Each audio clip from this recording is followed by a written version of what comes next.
Oh nih terakhir kita ini sebenarnya bukan sepak bola internasional nih ya. Tapi masih pelatih kan? Masih pelatih juga. Masih pelatih. Ini pelatih yang lagi hot lah dibicarakan oleh publik di Indonesia. Siapa lagi kalau bukan Sintayong. STY. Iya. Dan dia baru saja mendapatkan perpanjangan kontrak ya dari PSSI sampai tahun 2027. Dan salah satu alasan dia mendapat perpanjangan kontrak adalah bagaimana prestasi timnas Indonesia di Piala Asia Under-23 ya, karena dia ditargetkan masuk ke perempat final dan bisa merealisasikannya. Dan kalau buat lo tim yang setuju atau tim yang enggak nih STY diperpanjang, karena rame juga nih di media sosial ya kan? Iya. Kalau gue bukan masalah setuju atau nggak setuju sih, karena Sintayong sudah menunaikan tugasnya, targetnya sesuai target. Ya kalau emang dia dapat, ya udah lanjutin aja gitu. Kalau gue sih sesederhana itu aja sih, Bro Mek. Tapi pastinya melegakan ya. Jujur gue juga melegakan, akhirnya teka-tekinya udah terjawab gitu. Jangan sampai nanti sampai kontraknya habisnya kan awalnya kan sampai bulan Juni kan. Sampai mendekati bulan Juni belum ada kabar juga. Nah itu yang bikin kesel. Yang penting sekarang udah ada kejelasan. STY lanjut ya udah sampai 2027.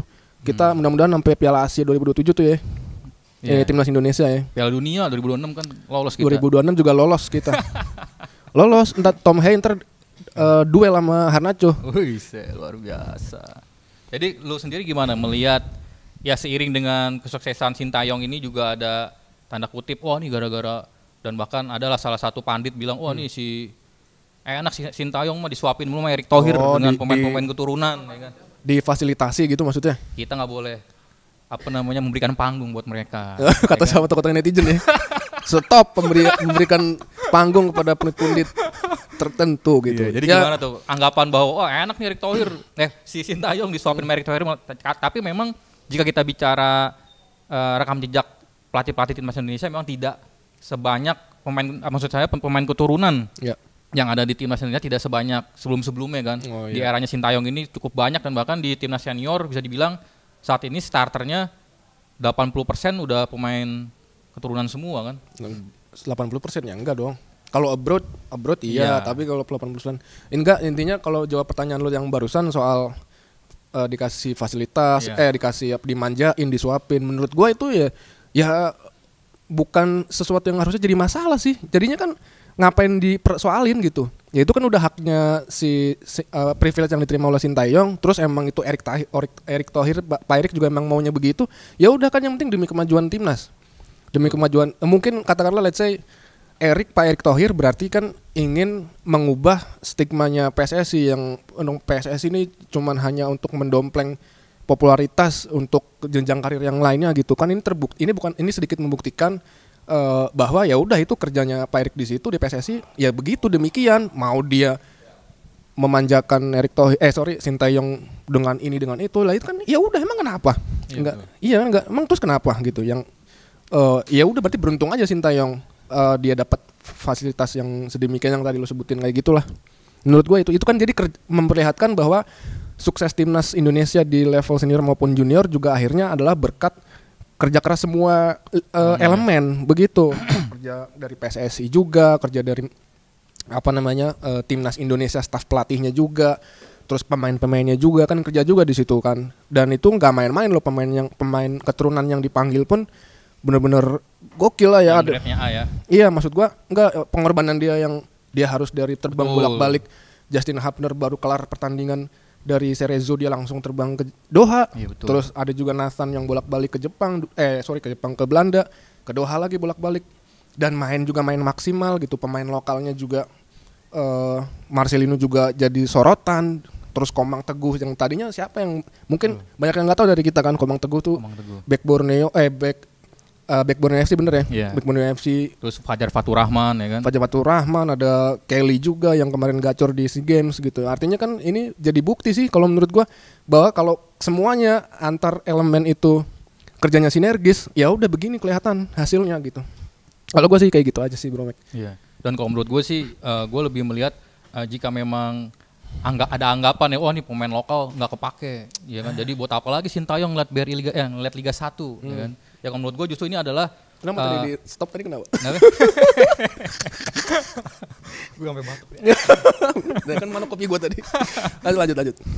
Jadi justru ini adalah PR PSSI juga, bagaimana dia harus meningkatkan level kompetisi dari Liga 1 sendiri kan, agar tentunya pemain-pemain yang mentas di Liga 1 atau pemain-pemain lokalnya memang akhirnya juga bisa termotivasi dan juga bisa memang layak begitu kan untuk masuk ke timnas Indonesia senior. Karena jika memang kita bicaranya indikasi prestasi ya di beberapa musim terakhir, di beberapa tahun terakhir, dan bahkan saat Sintayong pertama kali datang, saat itu dia menggantikan Simon McManamy ya, dan saat itu 2019 prestasi timnas Indonesia bisa dibilang berada di titik terendah lah saat itu ya, dan bahkan di kualifikasi Piala Dunia waktu itu ya, Simon McManamy kita kalah dari Malaysia, kalah dari Thailand ya waktu itu ya, di satu grup kita saat itu, dan Sintayong membuktikan dia ada progres bersamanya, dan saat ada pemain keturunan pun dia membuktikan bahwa ternyata dia bisa meramunya juga nih, ya kan?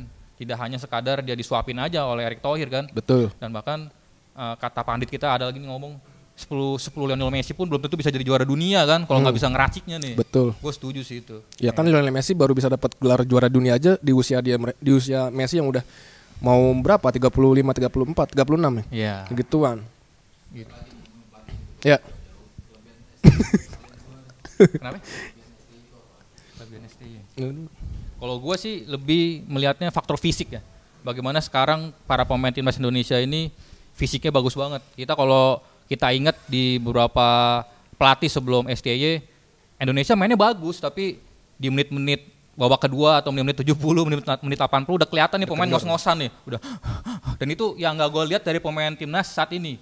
Fisiknya cukup bagus sih, stabil, dan ini juga membuktikan bahwa memang para pemain pun memang beberapa kali curhat ya bahwa tempaan fisik dari Sintayong ini luar biasa, dan menurut gue sudah terlihat sih saat ini bagaimana fisik para pemain timnas Indonesia ini sangat baik sekali ya. Nah, dan ketika fisik udah bisa diatur, bisa dikontrol, bisa dijaga, bisa dimaksimalkan, akhirnya taktikal, kemudian hal teknis, visi misi bermain tuh jadi kelihatan. Kalau yang gue lihat Sintayong sekarang visi udah mulai kelihatan tuh dia maunya, karakternya tuh, ruhnya atau gimana ya, warnanya permainan dari Sintayong tuh udah kelihatan karena fisiknya tadi udah nggak jadi soal gitu. Mungkinnya kalau yang era-era sebelumnya ketika sebelum eranya Sintayong ya taktik itu tidak berjalan karena terganggu oleh fisik. Kalau gue sih ngeliatnya kayak gitu sih, dan Sintayong ini di titik ini sukses mengubah wajah timnas sih kalau menurut gue gitu. Dan sebenarnya sebelum Sintayong ada Luis Milla ya, yang menurut gue saat itu juga dia sudah mulai membangun fondasinya cukup bagus ya. Cuman sayangnya kontraknya tidak sepanjang Sintayong saat itu kan sempat terjadi polemik juga kan, dimana akhirnya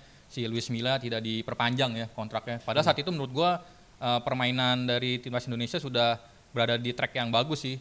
Bagaimana kita sama-sama tahu di Asian Games yang saat itu ya. 2018. Betul, permainannya juga cukup menghibur meskipun kalau dibandingkan dengan skuad Sintayong sekarang nggak bisa apple to apple juga. Ya kan?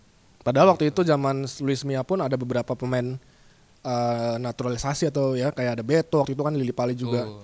Udah tanding di situ, terus dan eranya Luis Milla itu juga memunculkan banyak nama lo kayak Septin David Maulana, Gavin Kwan kalau nggak salah, Gavin Kwan ya bener ya?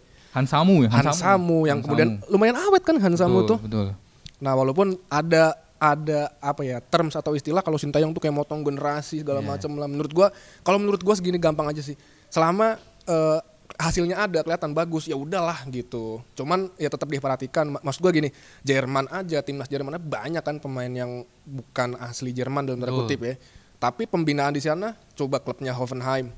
Terus di Werder juga itu akademi top di situ semua ada gitu. Nggak usah jauh-jauh bro, Prancis juga ya kan. Nah, yang pemainnya banyak yang ini juga kan, keturunan. Tapi kan akademinya jalan. Nah itu yang harus diperhatikan juga sih, catatan juga buat otoritas atau pemangku kebijakan sepak bola di kita. Jangan lupain itu grassroots-nya. Iya bener ya. SSB banyakin. Lapangan mini soccer banyakin sih. Kita biar nggak repot nih Tajur Halang main dikit banget lah. Main jauh-jauh ke Depok ya. Dan nih PR yang cukup besar sepak bola wanita nih, udah lama liganya bahkan udah mati suri tuh sejak pandemi ya. Udah nggak pernah ada lagi ya. Pelatih yang dari Jepang ini ngeluh ya katanya. Iyalah. Gue nyari pemain perempuan dari mana nih gitu kan. Ini dia fan football lah dia. Fan football bener. Iya. Dirayut. Oke, sahabat bola.com, berakhir sudah pembicaraan Bola Break pada edisi kali ini. Cukup panjang kita ngomongin dari Premier League sampai Sintayong ya. Iya. Tentunya kita akan kembali lagi di episode berikutnya dengan pembahasan lebih menarik tentunya. Yoi.